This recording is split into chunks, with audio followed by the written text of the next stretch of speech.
Hi guys, Vechs here. I just wanted to make a quick talks about video, separate from my Spellbound Caves 2 developer commentary, about how to deal with large amounts of loot crates that you might get, and I think in most of my custom maps probably won't deal with this issue. I don't think you might. We'll see. But Spellbound Caves 2 is really similar to Legendary in that it's a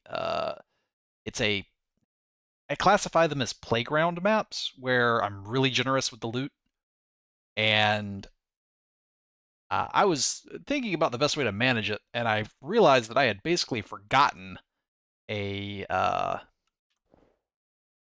very useful block.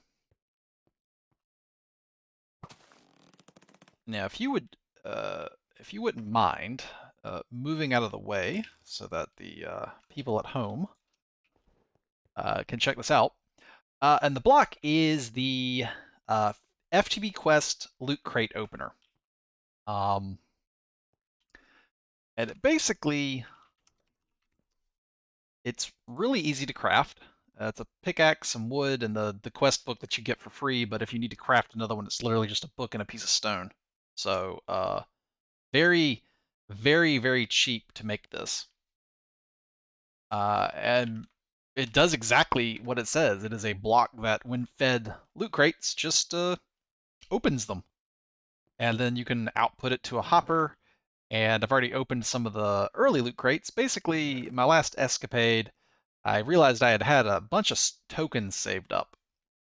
And, uh, well, because I have a bunch of tokens saved up, I got a bunch of loot crates, and I was like, well, what's the best way to deal with them? And I was thinking about it, I was like, I should have a loot crate warehouse, probably, like a warehouse dedicated to just the loot crate. So I set one up, uh, and I thought, for some reason, I thought that the warehouse needed to be powered to receive stuff, and I think it actually just needs to be powered to output stuff.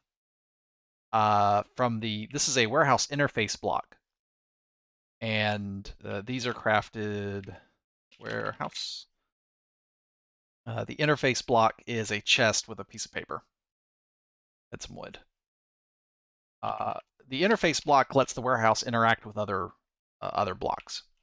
Okay, so to input into the warehouse, it actually looks like it doesn't need to be powered because I let this power run out and it seems to work fine.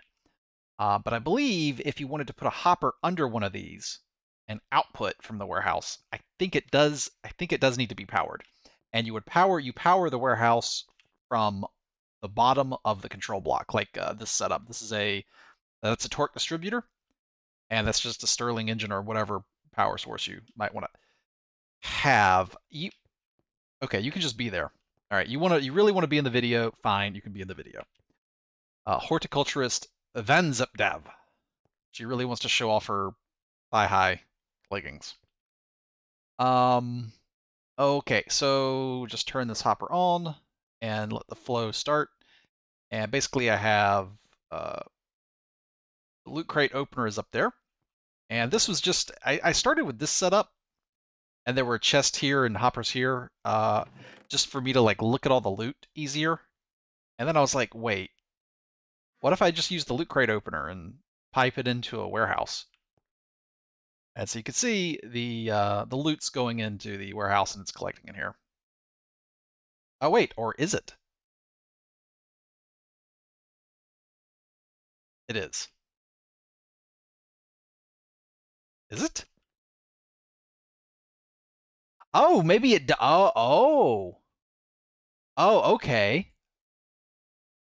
So this is the inventory. Okay, that's the inventory of the interface block. Oh, maybe it does need to be powered. Let's see. I think I have a few pieces of wood. Actually, you know what? Let's take one single stick. This will be interesting. Uh, let's see how far a single stick gets us. Yes. Okay. To input into it, it does need to be powered. I was fooled by this thing, the interface block, having its own inventory. And the interface block did indeed. So how much power is left?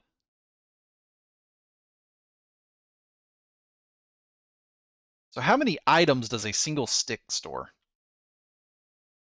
You guys want to do some science? I'm kind of curious to see. Let's turn this off. Um,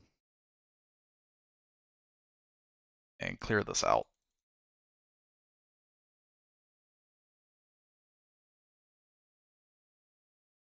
Let's see. Go up there.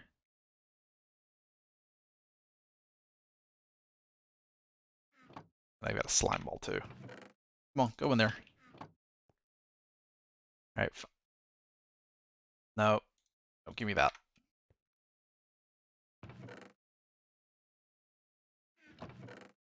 There we go. All right. Fantastic.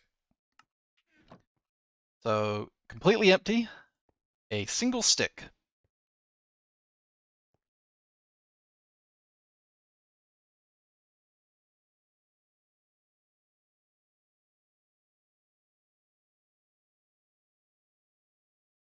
Oh, I should probably turn it on, huh?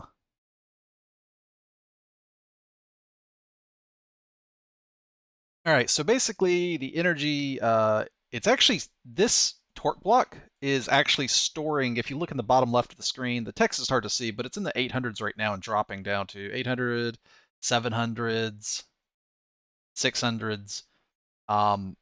If you wonder where the power is immediately going, even though no items are being stored, the power is being transferred into this torque junction, which basically serves as a very small energy battery as well. 100s, it's almost out of power. Okay, let's see. So a single stick got us 119 items. So that'll give you some idea of the power transferred. I kind of wondered, it was like, let's turn the thing off again.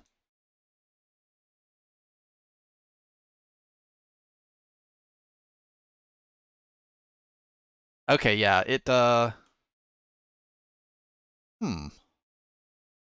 this is charging up.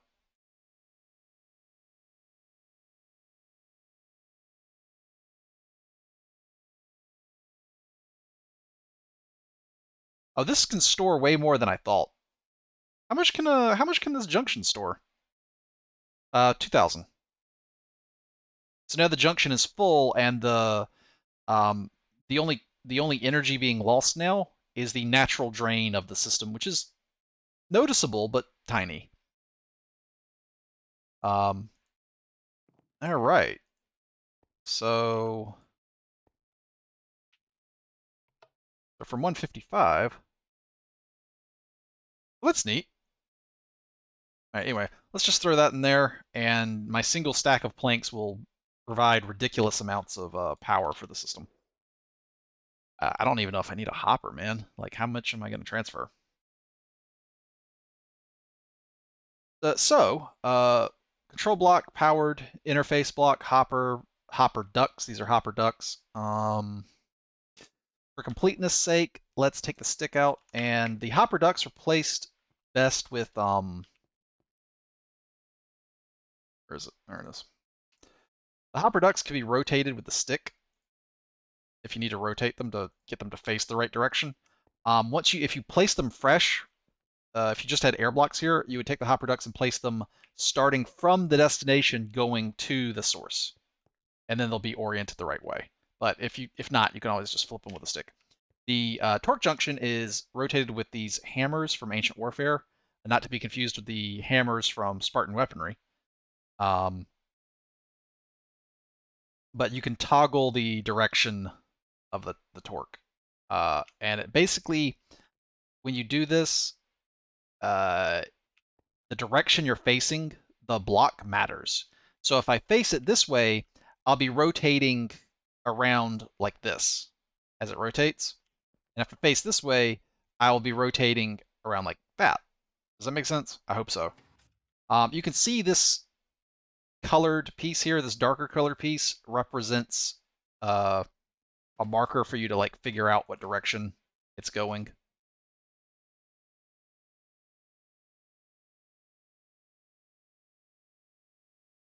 Um, and sometimes it can work, and the visually the torque shaft won't be lined up. But you can always right-click the torque blocks to get a readout of their stats, and you can see if the energy is being actually transferred or lost, for that matter. Okay, let's see what else. I've covered this stuff. All right, let's actually open some of this stuff here. I'm just gonna throw in. Let's see. We'll start with the gems and the less uh, intriguing things. I may end up opening the tier 4 infernal like just in my inventory. But this other stuff, yeah, give me the tier 2. So we might open these up just by hand in the inventory. So you would just feed these into your. If you right click this, it'll tell you how many items are stored inside of it. So it basically acts as a bank in and of itself. And if I wanted to, I could just put this thing like right here. But I like having this buffer here so I can look at what's coming through. In case there's anything interesting in this buffer that I want to grab, you know? But probably from the lower tier loot, probably not. It's going to be mostly supplies that are fungible supplies, meaning that like uh, raw resources, stuff like food and metals and other stuff, not like some unique piece of treasure that I'll probably get out of that crate right there. I think I might save these for my next episode of the DevCom. These are that's beyond the realm of the loot crate system.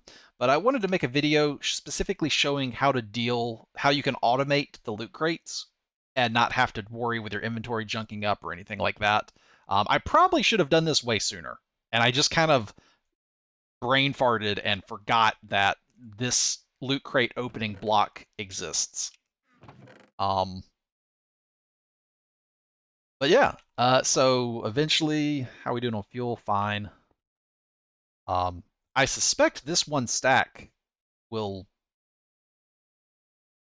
I think this one stack will do like all my needs here for the whole thing. But you can see the items stacking up in the warehouse, and it really is a beautiful sight, I have to say. I am pretty thrilled. So anyway, that was a quick little video on how to automate loot crate opening.